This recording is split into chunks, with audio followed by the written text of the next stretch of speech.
La Reforma Protestante. Se le conoce como Reforma Protestante o simplemente la Reforma al movimiento religioso cristiano iniciado en Alemania en el siglo XVI por Martín Lutero, que llevó a un cismas de la Iglesia Católica para dar origen a numerosas iglesias y corrientes religiosas agrupadas bajo la denominación del protestantismo. Si quieres saber un poco más acerca de esto, quédate, yo te lo explico, estás en John T y su historia.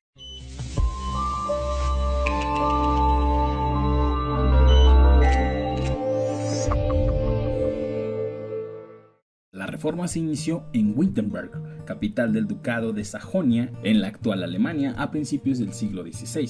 Su impulsor fue el monje y teólogo alemán Martín Lutero, quien el 31 de octubre de 1517 clavó las 95 tesis en la puerta de la iglesia del castillo de Wittenberg. En ese documento criticó diversas prácticas de la Iglesia Católica, entre ellas la venta de indulgencias y la acumulación de bienes materiales.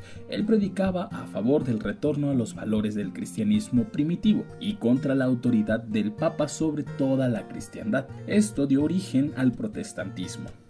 A este movimiento religioso se añadieron muchos de los príncipes que gobernaban los más de 300 estados en los que se dividía el Sacro Imperio Romano Germánico.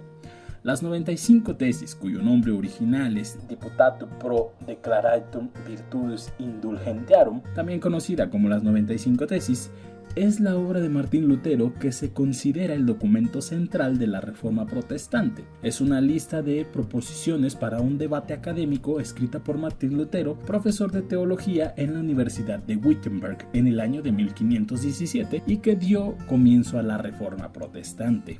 Las tesis promovían los argumentos de Lutero contra el que consideraba un abuso de la práctica del clero al vender indulgencias plegarias, certificados que según las creencias católicas reducían el castigo temporal del purgatorio por los pecados cometidos por los compradores o sus seres queridos. En sus tesis, Lutero afirmaba que el arrepentimiento establecido por Cristo, por el que los pecados serían perdonados, implicaba un arrepentimiento espiritual interno en lugar de simplemente una confesión sacramental externa, es decir, con el sacerdote. En pocas palabras, estorbaba. Según él, las indulgencias incitaban a los cristianos a evitar el verdadero arrepentimiento y la aflicción por el pecado, creyendo que podrían renunciar a estos comprando una indulgencia. Asimismo, indicó que las indulgencias desalentaban a los cristianos a darle a los pobres y realizar otros actos de misericordia, pues pensaban que los certificados de indulgencia poseían mayor valor espiritual. Aunque Lutero afirmaba que sus argumentos sobre las indulgencias concordaban con los del Papa, las 95 tesis desafiaron una bula papal del siglo XIV que establecía que el romano pontífice podía usar el tesoro de Merietos y las buenas obras de los santos del pasado para perdonar el castigo temporal por los pecados. Las tesis se formaron como proposiciones para ser discutidas en un debate académico en lugar de representar puntualmente las opiniones de Lutero. Más tarde, este último aclaró sus puntos de vista en las explicaciones del debate sobre el valor de las indulgencias en 1518. La siguiente frase, "Los justos viven por la fe", era para Lutero de gran importancia y fue la chispa que detonó el movimiento a enfatizar que la religión debía basarse en la fe, que es gratuita, así como la misericordia de Dios, y no en las riquezas materiales o monetarias. Según lo que predicaba Lutero, la fe es un don gratuito que las personas tienen y es obra de Dios.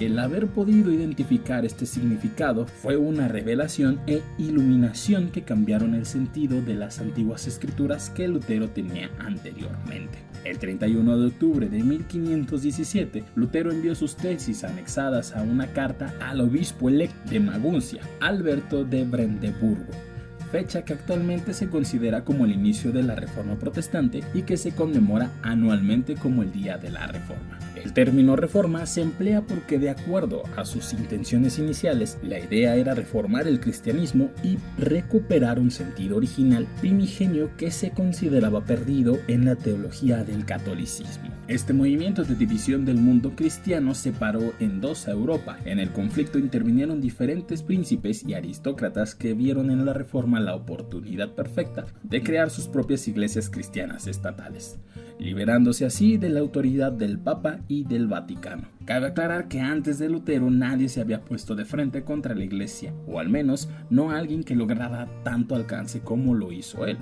Pero, no obstante, los representantes de la Iglesia Católica rechazaron las tesis de Lutero, se autoproclamaron como los únicos herederos de la verdad cristiana e iniciaron una persecución a todos quienes siguiesen la Reforma Protestante. Una vez iniciado el movimiento de la Reforma Protestante, se generó un conjunto de enfrentamientos y guerras por razones religiosas que duró aproximadamente 30 años. En ese entonces, quienes estaban contra el Papa y la Iglesia Católica fueron llamados protestantes. Sin embargo, la Reforma Protestante y el protestantismo se expandieron y reformaron gran cantidad de iglesias católicas, ganando terreno y se convirtieron en una de las ramas del cristianismo con más practicantes. Años más tarde, Juan Calvino, teólogo francés, fundó una de las ramas más importantes del protestantismo, de nombre calvinismo, en la cual consideró que debían de eliminarse todos los sacramentos, menos el bautizo y la Eucaristía, y basar la fe en Jesús. Esta rama dio paso a otras como el anabaptismo, la anglicana, la presbiteriana y la congregacionalista, entre otras tantas. Y ahora ya sabes por qué hay tantas ramas de esta religión. La Reforma Protestante fue una sublevación espiritual que afectó las perspectivas culturales, políticas, económicas y sociales de la época, y que podría decirse que forma parte de los hechos más importantes de la humanidad. Solo tal vez, Bueno, al expandirse las tesis de Lutero, el Papa y los obispos se reunieron para determinar un plan en contra de la Reforma, lo que ahora se denomina como la Contrarreforma. En ese momento se consideró hacer lo siguiente: restituir el Tribunal de la Santa Inquisición, que de santa no tiene nada. Esto diseñado con el fin de perseguir, encarcelar y castigar a aquellos que se consideraban protestantes o no católicos. Que se note el odio de una institución que profesa la paz. Se creó un índice de libros prohibidos. Era una lista compuesta por los libros de las obras literarias que fueron consideradas como prohibidas por exponer dogmas contrarias a la Iglesia Católica. Se da la creación de la Compañía de Jesús. Esta compañía estaba compuesta por jesuitas que tenían como tarea ir a los nuevos territorios conquistados en los demás continentes y convertir a los nativos en católicos. Ahora, si hablamos de las principales características de la Reforma Protestante, serían que no reconoce a las autoridades de la Iglesia Católica Romana y propone recuperar los antiguos valores del cristianismo primitivo. Considera a la Biblia como la única fuente de palabra de Dios y a la fe como el único camino hacia la salvación de las almas. Considera que las Sagradas Escrituras pueden ser interpretadas libremente por todos los creyentes. Reduce los sacramentos a solo dos, el bautismo y la Eucaristía. No acepta la veneración de imágenes ni el purgatorio.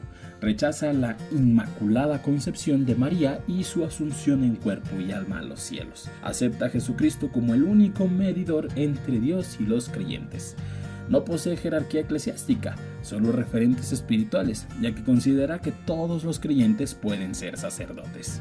Si bien el mayor impulso para que esto sucediera fue la venta de indulgencias, no fue la única razón por la que apareció la Reforma, sino también la influencia de algunas de las ideas del humanismo, en especial la crítica a la teología de la Iglesia Católica y a las excesivas riquezas de los representantes de la jerarquía eclesiástica. La pretensión del papado de tener autoridad no solo en las cuestiones espirituales, sino también sobre las terrenales.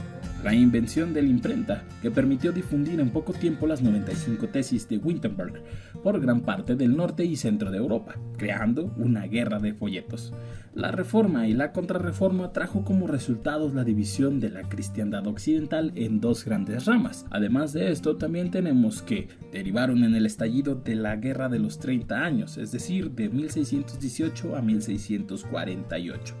La extensión de las guerras religiosas a otras regiones de Europa como Suiza, Inglaterra, los Países Bajos, Francia, el lanzamiento de la Contrarreforma por parte del papado. Este proceso de renovación espiritual incluyó una serie de medidas para reorganizar la Iglesia Católica y responder a los cuestionamientos de los protestantes. La traducción de la Biblia a diversos idiomas, entre ellos el alemán, el inglés, el francés, el español, el ruso, el finlandés y el islandés. Esta reforma protestante no concluyó sino hasta la Paz de Westfalia, en 1648. El periodo de la Reforma Católica en Francia terminó cuando se rompen los lazos con los Habsburgo y lucharon al lado de los protestantes. Ambas partes firmaron la paz de Westfalia, concluyendo así la Reforma Protestante. ¡Ay! Me cansé. Al fin hice este video sin salirme de los márgenes de lo que trato de representar.